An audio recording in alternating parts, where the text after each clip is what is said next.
තාත්තයයි මේ පුතයි මේගොල්ලෝ හොස්පිටල් එකට එක්කන් යන්න. දෙපැත්තට අදින්න.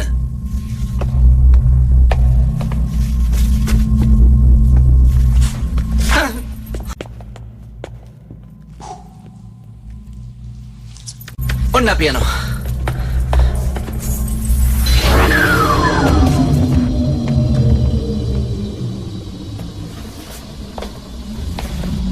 තව බලන්න ගොඩක් දැන් තියෙනවා. දැන් ළමයි කී දෙනෙක් ඉන්නවද? මිස්ටර් වොන්කා චාලි විතරයි දැන් ඉතුරු වෙලා ඉන්නේ එකම ළමයා. ඉන්නේ වා විතරයි කිව්වා?